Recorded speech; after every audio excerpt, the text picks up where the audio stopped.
All right, so Duke, I know one of the guys you got out here is Mekhi Becton, a guy who seems to really kind of be rising. Risers are sometimes thought of as myths. It's just everybody's coming around on what the NFL's already known. But Mekhi's a guy who's now starting to be talked about as top five guy, potentially first tackle off the board. What is it about him that makes him so special? I mean, he's a big guy, and I know a lot of times people are wary of those big tackles because they're worried, they're not going to be able to move them. But that's not the case with Mekhi. Yeah, Mekhi is a outlier. The rare size that he possesses is coupled with his rare athleticism. He's a guy that can run, jump, change directions with the best of them. And really, what's really impressive about him is that he's a hard worker. Sometimes you have to dial him back because he wants to do more and do more and do more. So that's a sign of a guy that, that you definitely want in your locker room, you want to invest in as, a franchise type left tackle. The interesting thing about him is that I hear people throwing out comparisons to Trent Brown. I work with Trent Brown. Trent Brown's hell of an athlete, hell of an offensive tackle. Mekhi is different, built different. Of course, the height but Mekhi is he's a whole different type of guy in terms of his build and his structure. He's more on the lines of Brian McKinney than an Orlando Brown or a Trent Brown. So those people making those type of comparisons is not the same. When you get around him, he's a guy with a big personality, and is just, a lovable guy. All the guys kind of gravitate to him. He's kind of been our leader with some of the best out here. So it's been a pleasure working with him, and just his commitment to getting better has been really, really refreshing.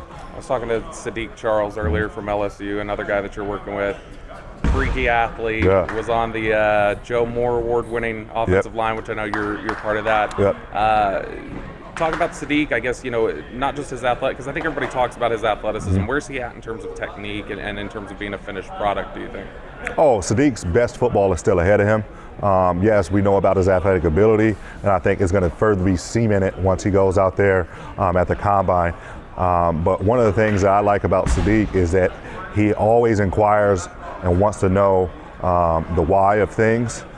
So that's something that tells me that he's a guy that understands the areas that he needs to get better. There were some areas that we identified that he could improve in, and that we've already started to attack and continue to develop that will send him into his rookie year as a better product than what we saw in the national championship game. He's a guy that I really thought that we can really do things to make a lot of his technique more consistent, just with hands and spacing and timing and getting to the top of the sets. And we've done that. He's a guy that takes chances and pass protection, which is a good thing.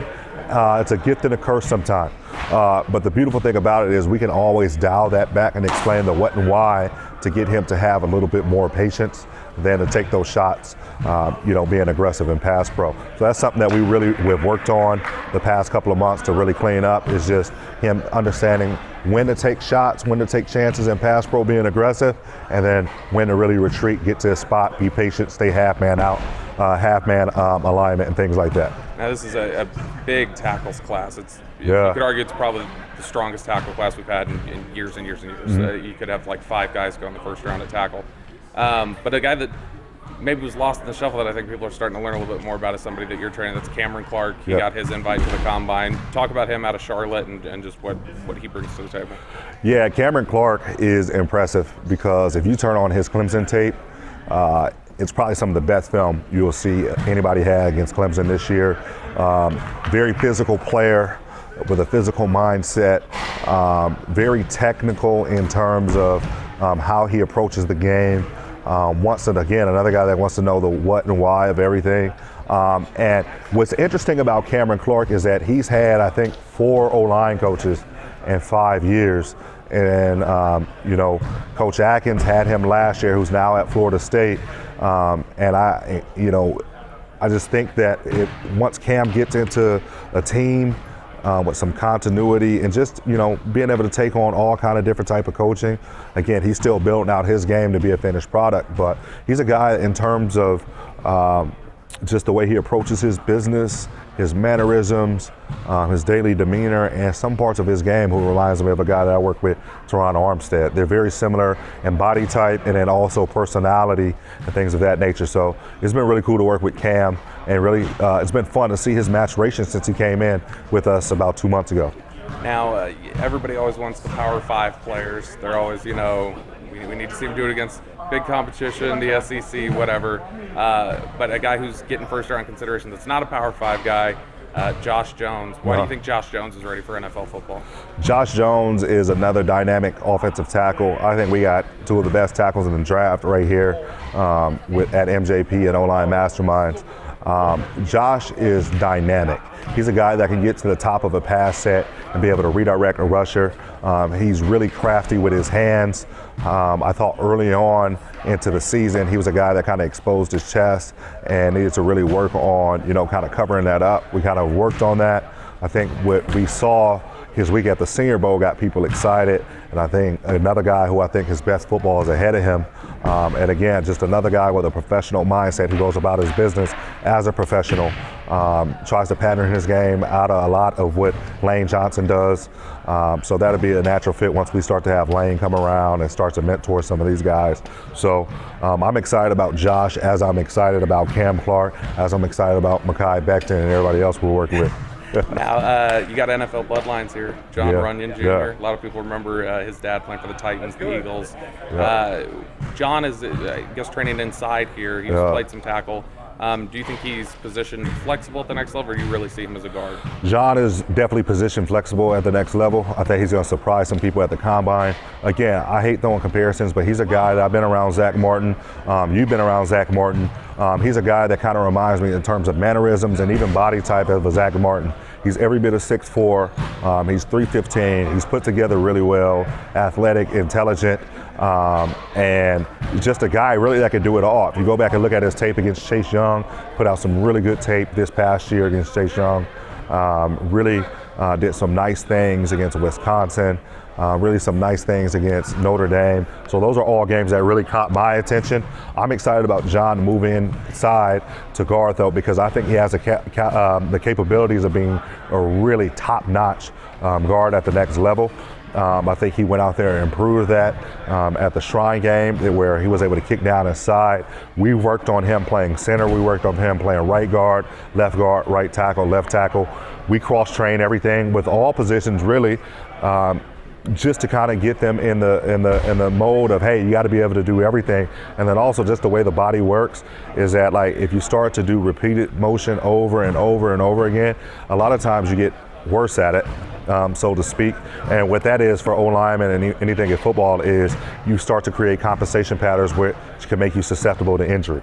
So this is a great opportunity during combine prep and through this draft evaluation time where we can flip them insides in terms of playing right side and left side type players to kind of get them back in balance.